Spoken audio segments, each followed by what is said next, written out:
When the baseball season began for the Razorbacks, it didn't look like Omaha and the College World Series would even be close to their future. And obviously that has all changed now. It turned around. 5 News Sports' Chris Brees and Bobby Swafford are live in Omaha with more on how this team doubted they'd never be back at TD Ameritrade Park. Hey guys. Game 1 of the College World Series tomorrow, 2 o'clock in the afternoon, Arkansas against Virginia. And you know, one of the most underrated storylines with the Hogs being here in Omaha is something Dave Van Horn said to his team the last time they played against Creighton here on May 12th. They were here May 12th, like you said, 6-2 win against the Blue Jays. This is their home park, but Dave Van Horn said not to get too excited. Don't get overwhelmed by the atmosphere, and Bobby Warren has summed it up best. Coach Van Horn said, not to take any pictures or anything the last time we were here because we'd be back in around a month, and he was right. So I'm really happy that we're back. I agreed with him. We weren't satisfied, and like he said, I think then we were coming to play Creighton, we weren't going to Omaha.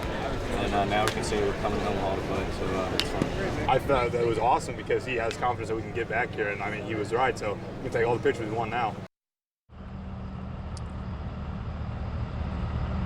Now, TD Ameritrade is a very unique park, a very big outfield, which would play into a factor of somebody who's played there before, but you'd think it'd be an advantage for Arkansas, but not really the case because Virginia is Virginia. Arkansas's got one of the better outfielders as far as defending, and of course, Andrew Benintendi wins the Dick Hauser Award today. Probably the best center fielder in all college baseball, but he says the advantage they got the first time they played here is probably greater than what they learned today. Not as much today, but when we played here about a month ago, we were able to kind of take some fly balls and ground balls out there, so that's definitely going to play an advantage for us. It was an amazing experience to be able to come here earlier in the year and play Creighton in the midweek, but to be here, for this week and this event, and it's the biggest stage in college baseball. It's a pretty unreal feeling, and I couldn't be more excited to be getting the ball in the first start and the first game of the series. And coming up a little later on 5 News at 6 o'clock, is it going to be a revenge factor for Arkansas and especially Trey Killian? Arkansas played Virginia last year. They know all about that. We've talked about it. But what about this Wahoo team? We'll explore that one in sports. All right, guys, thanks so much. And we will have live coverage for you tonight at 6 and, of course, tomorrow when the Razorbacks hit the field.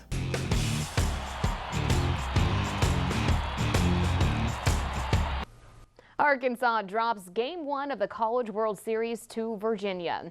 5 News Sports' Chris Brees and Bobby Swafford are live with a look at today's game. Hey, guys. It's the biggest Arkansas baseball game since 2012, the last time these Hogs were at the College World Series, and a familiar opponent with Virginia because they played them last year. They also played them in the 2009 College World Series. Not wasting any time, let's check out the highlights from today. Arkansas taking on Virginia, the opening game of the College World Series, but it only took 2 innings for Virginia to get on the board. Joe McCarthy, how about a solo shot into the right field bleachers? Got to Trey Killian early, left one over the plate. The Wahoos take advantage. People have been knocking the SEC and National Player of the Year, Andrew Benintendi, but played great today. An RBI sacrifice fly brings in Joe Serrano. It's 1-1. Later in the inning, coaches talked about it all week long. You can't play shallow in this park. The ball's carrying a little more. Clark Egan shows why. Burns the left fielder. RBI double. Hogs take a 2-1 lead. So they have the lead there. Virginia, though, they keep it very interesting. Daniel Pinero stole multiple bases. Here he gets an RBI single to left field. Gets tagged out, but they did the damage there. But that lead short-lived. Virginia's got a 3-2 lead, but that guy Chris talked about, Andrew Benintendi, had himself a day, a diving catch, and this missile into the right field bullpen ties the game at 3, his 20th home run of the year. So going into the 8th inning, Trey Killian gets pulled. Zach Jackson, the stud closer, comes in, but he gives up 2 runs, and Arkansas had no answer. The Hogs fall 5-3 the final in the first round of the College World Series. Now they go to the losers bracket. We just didn't execute the entire game. We just didn't play well today. And when you get to this point, you got to play well to win. And hats off to them. They played well, pitched well, and got some big hits when they needed them. I think it was actually early for us. What was the difference? Just didn't capitalize, and we got runners in scoring position. Didn't get that bunt down early in the game. Those double plays also killed some innings. It's just kind of just didn't get those hits when we needed to. And they got the big hits, and their pitchers got out of some good jams, and we left too many runners on early in the game. We had a chance to bust it open, and Jones did a great job of getting out of it. Michael Bernal put it best. The early runs hurt him. You can look at Zach Jackson giving up 2 runs in the 8th and 9th inning, but what really hurt Arkansas was early in the game they had so many chances and did not capitalize. In 6 of the 9 innings, Arkansas got the leadoff guy on base. Arkansas was 1 of 9 with runners in scoring position. On the flip side, Virginia 4 of 10, all 5 runs with 2 outs. That's why Virginia's moving on the winner's bracket. That's why Arkansas's got to win or go home on Monday. Arkansas going to face? We're going to find out in about 3 to 4 hours. Miami and Florida going to start here at 7 o'clock. Arkansas is going to play that loser. We'll talk about that game and how Arkansas puts this one behind them to try to stave off elimination in the College World Series. Okay, thanks, guys. We'll see you later in sports. 5 News Sports' Chris Brees and Bobby Swafford have more on how the Hogs have to win over possible Miami or go home on Monday. We'll go out on a limb and say Arkansas is going to play Miami on Monday at 2 o'clock, the game that never will end going on right behind us. But whether it would be Miami or Florida, it doesn't matter. It's basically pick your poison.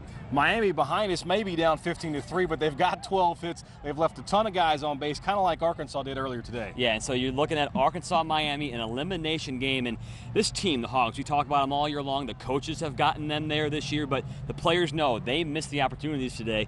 They have to be the ones that win this game Monday.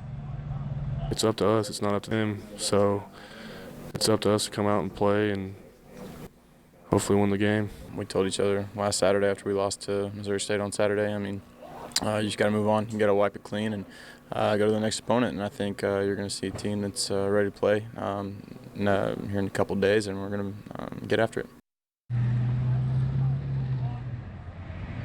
A huge hole, no doubt. If you want to grab for some straws here, though, it's the pitching we've been talking about all year has been so thin, but today it wasn't the case, and they actually did pretty well for themselves. We really thought Arkansas's pitching staff was going to be thin. You talk about no Dominic Taccolini, no James Teague, but today only Trey Killian and Zach Jackson took the mound. Even though the pitch count was pretty high for Killian, Jackson is going to be available on Monday, and obviously Keaton McKinney going to get the ball. Keaton McKinney's going to have to be a superstar in this game. Jackson, like you said, will play again.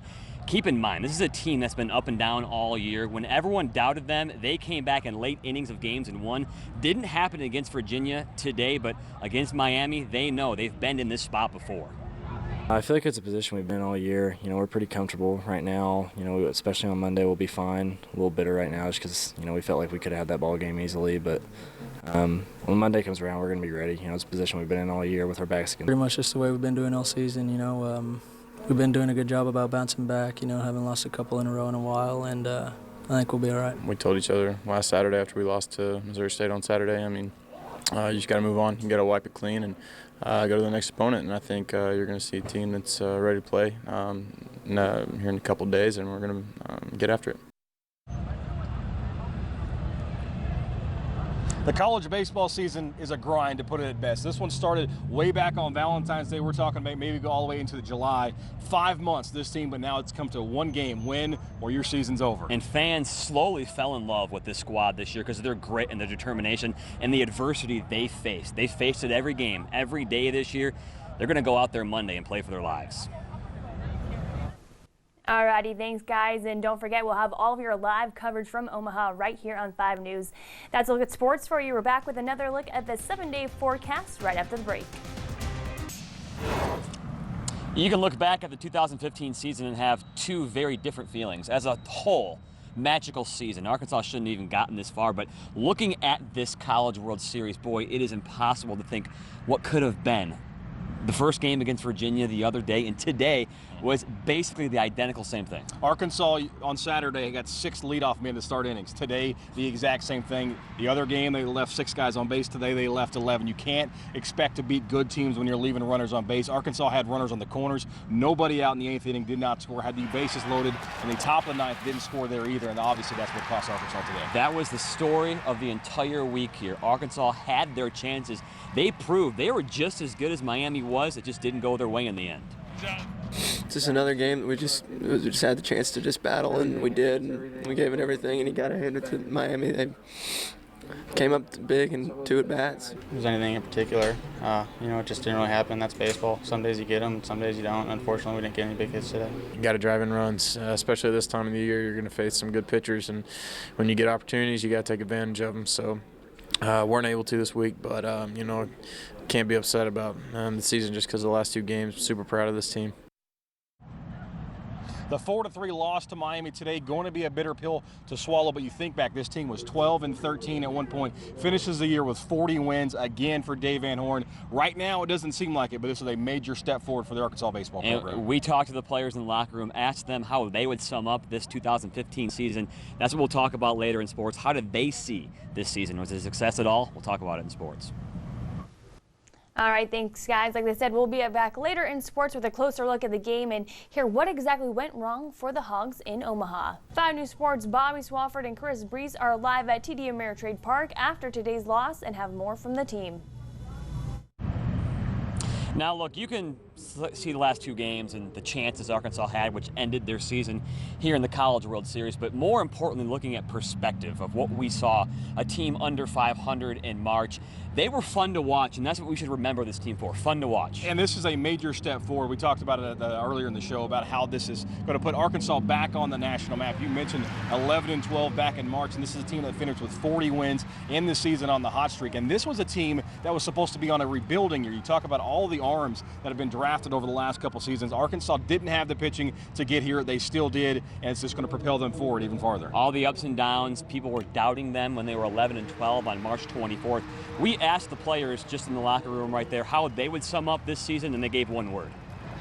Resilient. I think this team, we never gave up all year.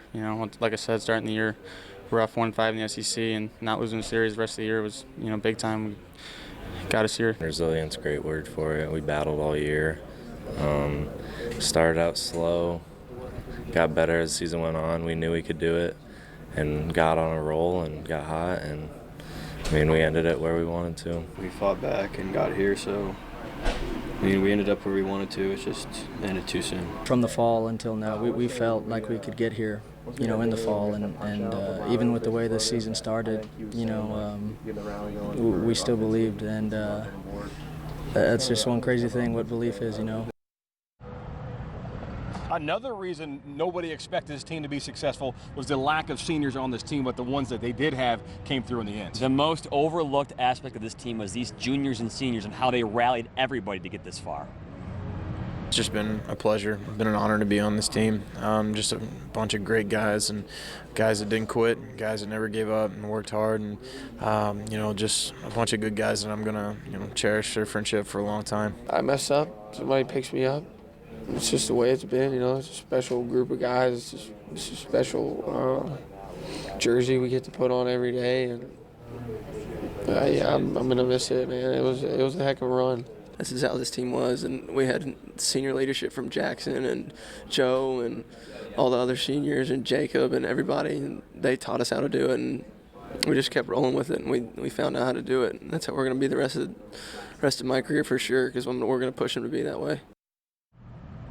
You heard Carson Shaddy say that's how they're going to do it moving forward. He's going to be a key cog for the Hogs the next couple seasons. And look out, this team, if everybody comes back who's supposed to, probably going to be a top 10 team next year. Local guy, he could very well be the next Tyler Spoon. And one way to sum up the team again, they were fun to watch. 2015 College World Series comes to an end, but we'll see if this team is going to be just as fun in 2016.